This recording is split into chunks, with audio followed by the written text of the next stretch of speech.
So today we're focused on Han's data collection process, specifically the place-based investing data collection sheet. Thanks for being here today.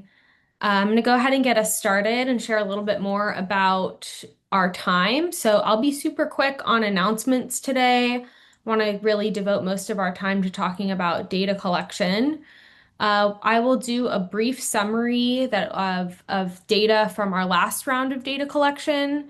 And then we will jump into a summary of the investing data collection process. I won't cover today anything related to our workforce or purchasing data pillars. And also just want to say right at the top here, I see a lot of familiar faces. Great to see you all. For those of you that are familiar with the Han data collection process, I'm not going to be sharing a whole lot of new information today.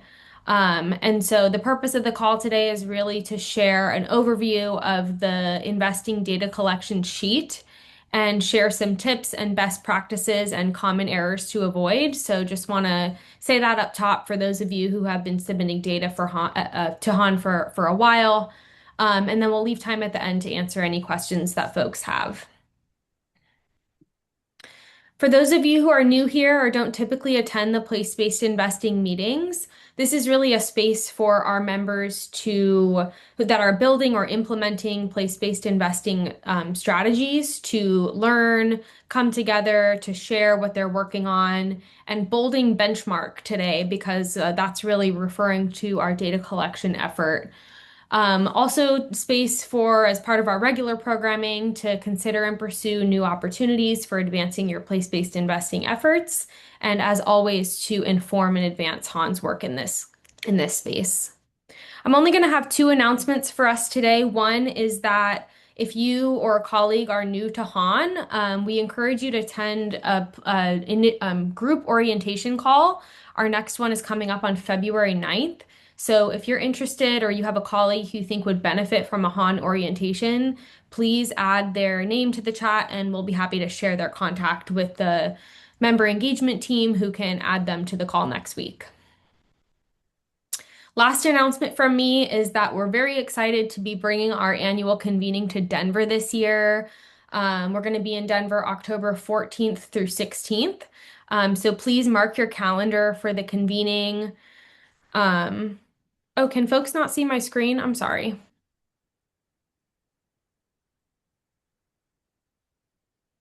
Wow, I'm not sharing my screen. Sorry, everybody. How's that? We can see Good. it. Great. Sorry about that. Let me see if there's anything you need to see that I missed. Agenda, purpose of the call, orientation, convening, save the dates. Great. Okay, just want to give a quick shout out to my colleague Justin Reynolds, who's joining us on the call today.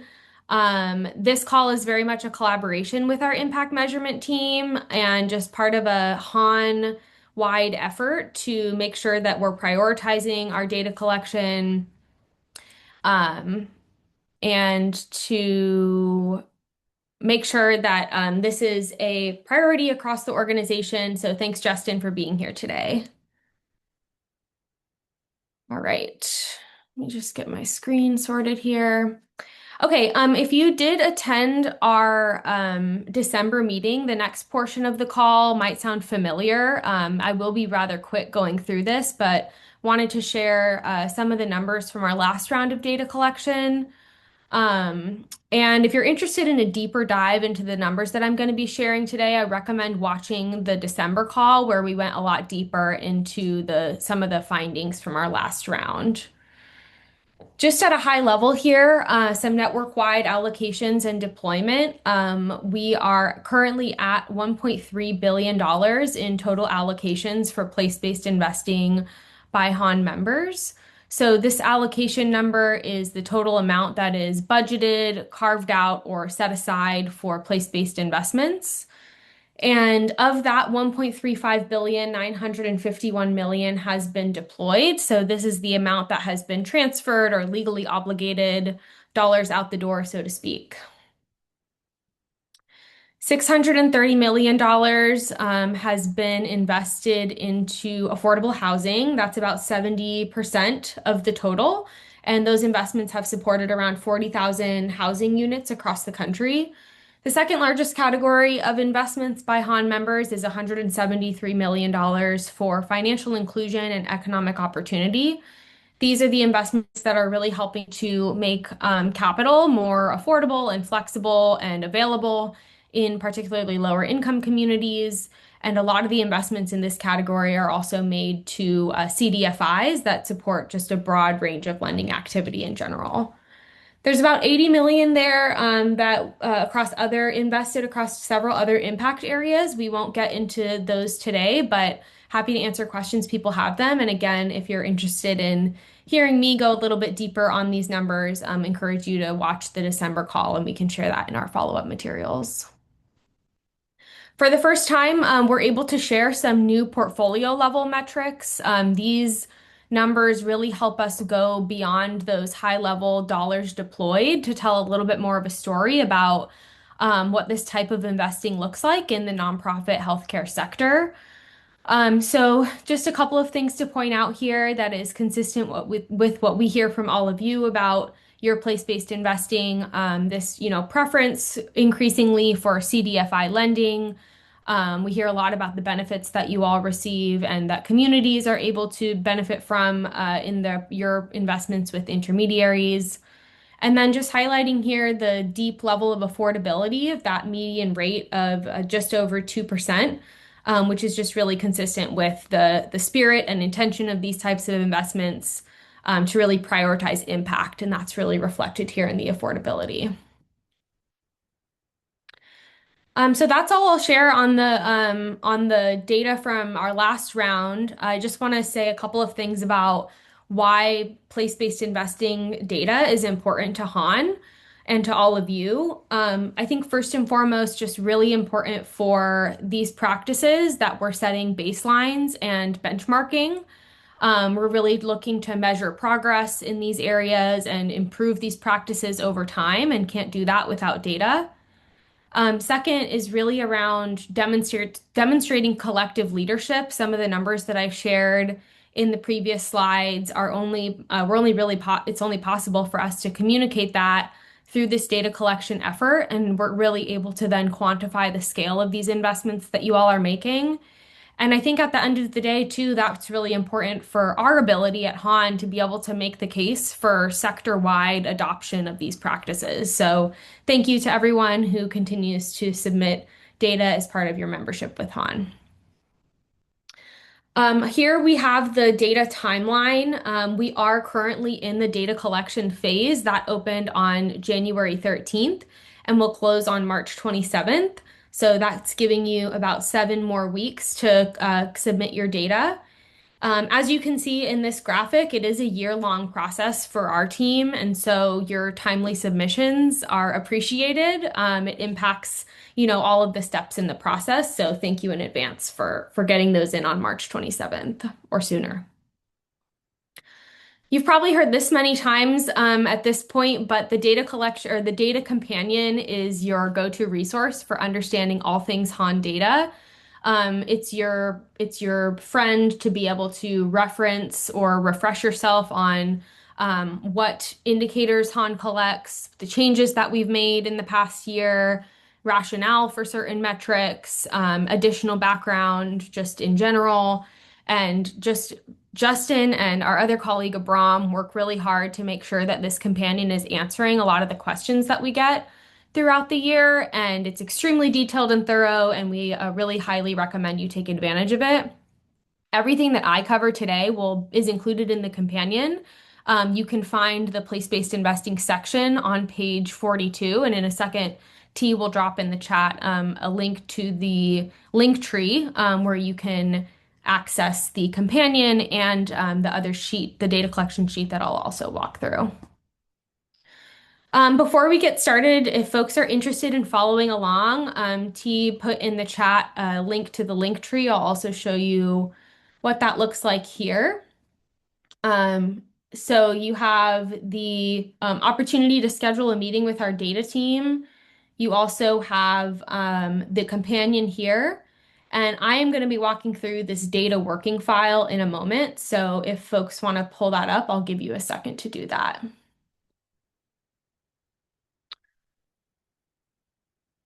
And a couple of things I just want to point out on the data working file. There is this progress indicator. So this updates in real time as you are completing your metrics, just to give you a sense of how far along you are in the process. The cells that are a light blue or gray color, for example, this would be cell A10A. These are cells that are automatically populating from other parts of the sheet, so you can pay less attention to those and really focus on the green cells, which, for example, that would be I02A, and these are the cells that are going to require your input. So just a couple notes on how we've set up the sheet. Just a quick note here, mostly for those of you who are new to submitting data to Han, especially if this is your first time. A great place to start is just by going to that page 42 in the data companion, where we start by having our place-based investing definition. And specifically, this note is just saying that Han does not currently collect data on community benefit spending, grants, sponsorships, donations. We really ask that you not report this information to us or related expenditures unless those community benefit spending, for example, is directly associated with an investment that you also made, which we do have examples of. It's not super common, and there's a place that I can show you later in the sheet for reporting that, but otherwise that is not the community benefit spending is not something that we currently collect, although recognize it's, of course, high value that those types of commitments provide in your communities. This is just a high-level summary of the data collection sheet. The first three sections are going to be required by all Han members, whether or not they're making place-based investments, and those sections are also relatively straightforward. And then we do ask that if your organization is making place-based investments, that you fill out the entire sheet.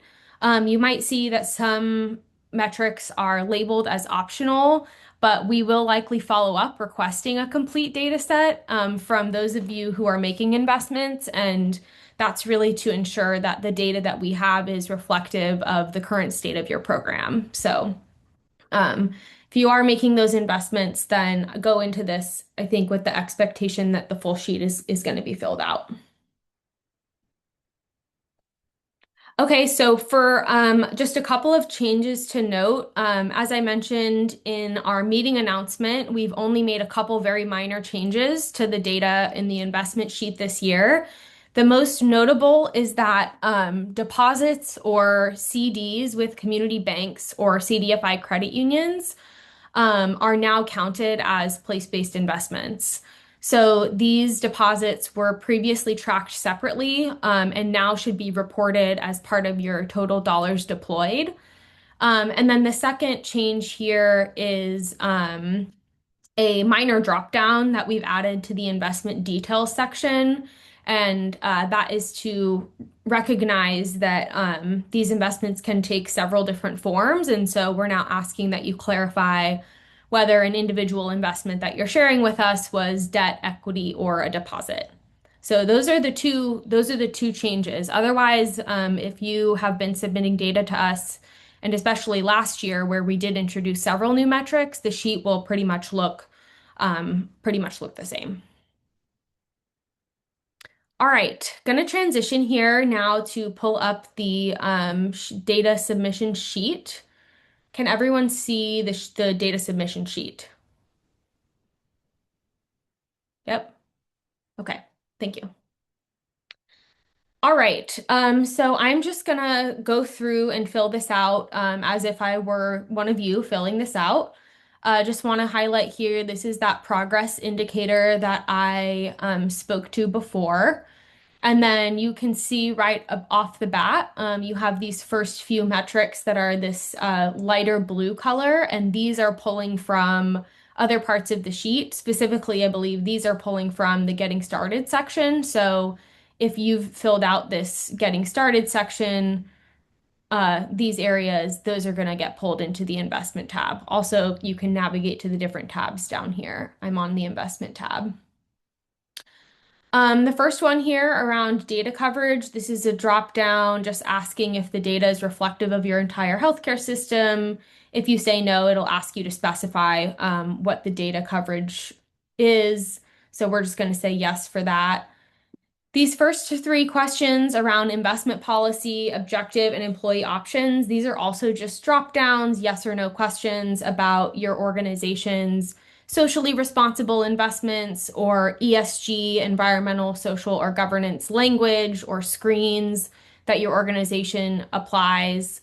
We're also asking here about a place-based investment objective. This is just a yes or no question here, and really looking for a yes or no around whether your organization has within its investment policy a place-based investing objective or have stated that this is, a practice that your organization participates in. Finally, asking about whether there's ESG or SRI options in your employee retirement accounts. Again, just yes or no.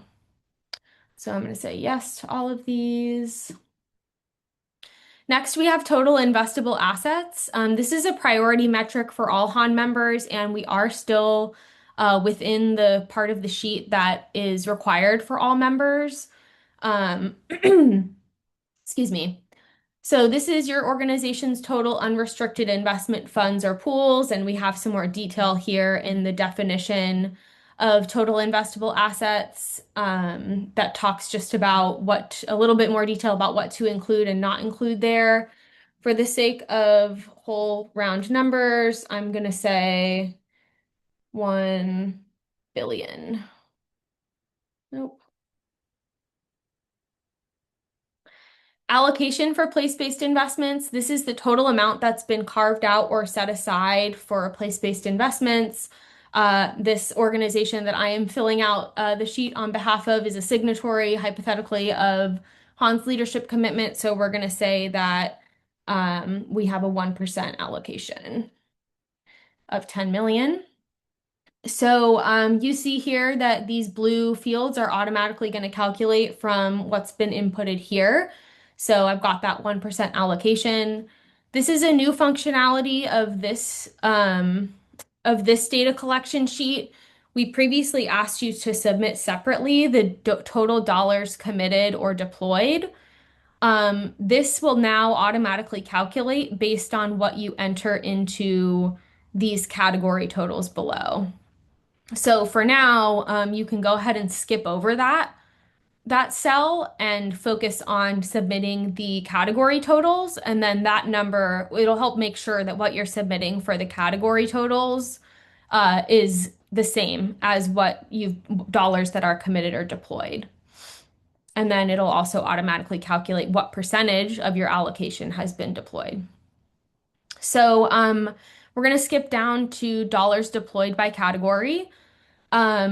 If you don't know, you can enter just your full amount that's been deployed into this unknown category if you're not sure what the category is that those investments have been made in. These category totals, we would probably reach out just to confirm that they don't fit into one of these. These are pretty common categories, and the vast majority of our members' investments do map nicely to one of these categories. So for the sake of this exercise, I'm going to say that I have a $10 million allocation, so I'll say that around 3 million of that is in affordable housing. Let's say 2 million is in financial inclusion. So then you see that this number has automatically calculated 5 million of my allocation has been deployed into these two categories, and that represents 50% of the total allocation. And then you can also see that these here automatically update when the anything is entered into the cell. So I'm just going to go ahead and enter 0 for the rest of these so that I can see those getting crossed off from being incomplete to being complete. All right. Next, we have the place-based investing portfolio details, starting with interest rates. We ask two different metrics about for interest rates. One is your weighted average and one is your median. For the sake of this example, I'm going to say that we do a 1.5% interest rate on all of our investments. And so that would be the same for average and median. Shortest, I'll say 3 years. Longest, maybe 10. Median, 5.5. And this is months, so it's 5 years, 6 months. Next, we have total direct investments and total intermediary investments. For direct investments, these are ones that are generally project specific or going to the end borrower. You would not count your intermediary investments here. To be consistent with what we see in the network, in this example, I'll say we've done two direct investments, but mostly intermediary investments. Dollars invested in geographically targeted mutual funds. If this is something that applies to you, you can enter that here. I'll just say 0 for now. Next is our affordable housing units. We count these by the current fiscal year and to date. So I'll say, we supported 300 units and in the past year and over the course of our program to date, we've supported 1,000 units. Just want to highlight these metrics here. I think since they're towards the end, sometimes they get missed, but it provides some valuable information about the operational resources that our members are dedicating to their place-based investing programs. I think only 7 of you submitted of this number last year, and so going to really try to get this information from more of those of you who are submitting in the investment section. So we have just your total FTEs dedicated to place-based investing. I know that there's few of you who have, one person that is on the place-based investing full time. And so you can choose to report this as, for example, 2 people that are on investing half time. And so that would be 1 FTE. You can report it as, several people at 20% is 1 FTE.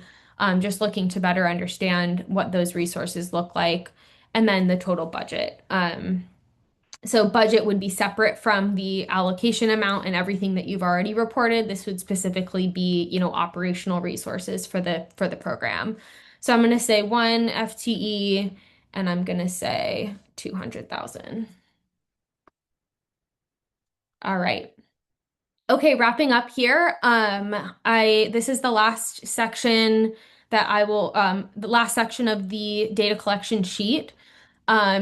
How many place-based investments were initiated in the most current fiscal year? I'm gonna say 3. And you'll notice that when you do enter that new investments were initiated, it now asks that these investment details are required. And so I've just filled out an investment example here for you. This is actually based on a real example from a HAN member, and just want to show the type of information to include in the investment description, and the level of detail that's helpful for us. So, we have that my organization, Gallagher Health, that we invested in a housing fund. This was a partnership with some other anchor institutions. It's part of a $10 million fund. These are the types of people we expect to benefit from, and this is the type of impact we expect this fund to have. Really, really helpful if it's available is any public information on the investment. So if you have, an announcement that you've made, or if there's a website associated with the investment, please do include that. And then we just ask for some pretty high level details about your investment. And these are things that, you would be able to, I think that you would have on hand. This is the new drop down I referred to earlier that asks you to clarify whether it's debt, equity, or an impact deposit. We ask for the dollar amount and then a primary and secondary category for the investment. And then finally, we have the associated grant activity. So this is the only place on the sheet that Han is asking about any sort of grant activity. And in this example, it would be, there was an investment in a CDFI that also, works on some areas that are relevant to the CHNA. And so they are also a recipient of some community benefit dollars. So that would be one example. And then you can see as well that since I entered three new investments in the most recent fiscal year, that now the investment detail sections are automatically expanded for me. So that's the data collection sheet. I'm gonna pause for questions in a second here. Um, but before we do that, I just want to highlight a couple of common errors that we see when folks are filling out these sheets. The first common error that we see is around the total investable assets number.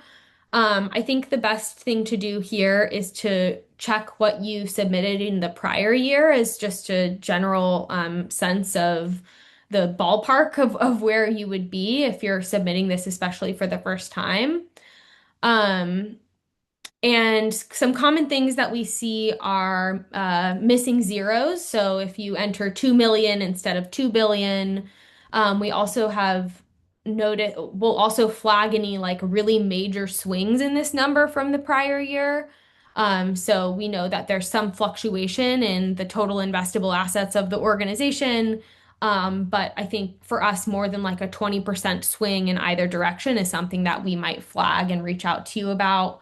And then also, if there's no change in the prior year in the total investable assets, that is something we'll also probably reach out to confirm because it's highly unlikely that the number is completely unchanged from the prior year. So we do expect some fluctuation, but it probably wouldn't be exactly the same.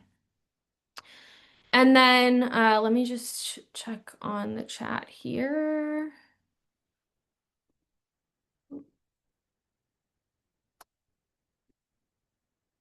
Sorry. Okay. All right, just Justin and T in the chat. Okay. Next for an area that to keep an eye on is that total dollar amount allocated of the allocation that has been committed or deployed. Just as a reminder, the new functionality here is that you can now skip this number and it's automatically going to populate based on what you enter it as your category totals. And the purposes for that is that the total dollar amount committed or deployed for your investments needs to equal what we receive in the category totals. So that's why we've added that functionality. Okay, and then this is mostly just a summary of everything that I've covered today for you to come back to reference as you're filling out your data collection sheets. Check on the total investable assets. What did you submit in the prior year? Include only investments that qualify with Han's definition of place-based investment. So those that carry an expectation of repayment with below market rates of return, not counting grants, community benefits, or your market rate investments. Ensure that the dollars place-based investment allocation that has been committed or deployed equals the sum of those category totals. I've mentioned that several times now. Um, Please consider submitting those optional metrics, especially the total budget dedicated to PBI activities. That's something that we're looking to increase the number of submissions for this year. And then if you're able to share as many investment examples as you can with us. This starts at row 72, and I filled out that example for you on the sheet. Just to put a fine point on this, the investment examples is really the systematic way that every year Han figures out what are some of the impactful investments that members of our network are making.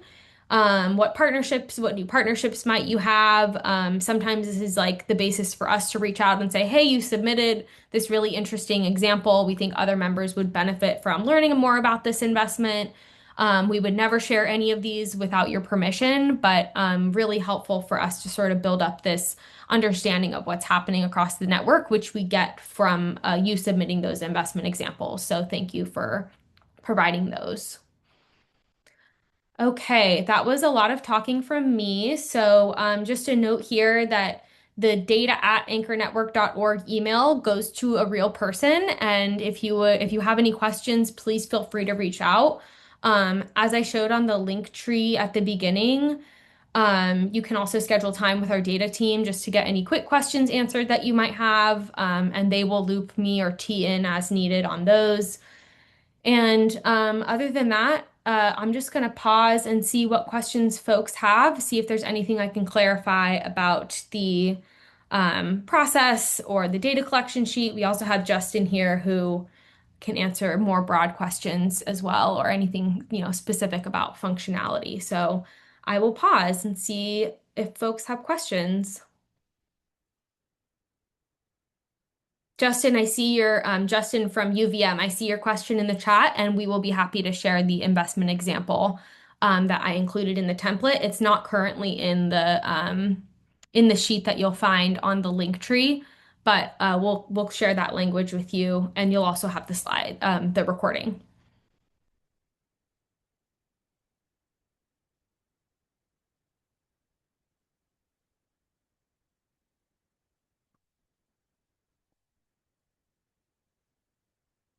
No questions.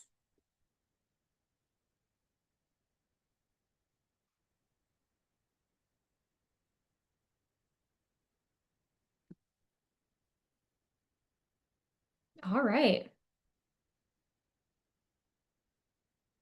Now's your chance to ask any questions if you have them. You can always, of course, reach out to us after the fact, but maybe that was just thorough and everyone's feeling super confident about their data submission, which would be great for us. So, yeah, if folks don't have any questions, then we can go ahead and wrap up the call a little early. Justin, T, anything I missed or? There's one question that just popped up about registration available for convening in Denver.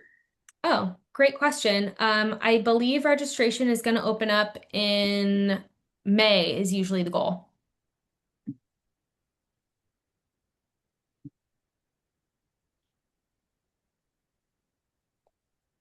All right, quick note here about the remainder of our meetings for the year.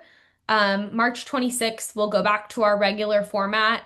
So we will have our regular initiative group meeting. Stay tuned for more details on our speakers and theme for that call. We'll meet again on June 11th, and I'm also starting to put some thought into what a investment meeting will look like at our convening, and then we'll meet for the final time for the year on December 3rd. I believe T, have the holds gone out yet for the meetings?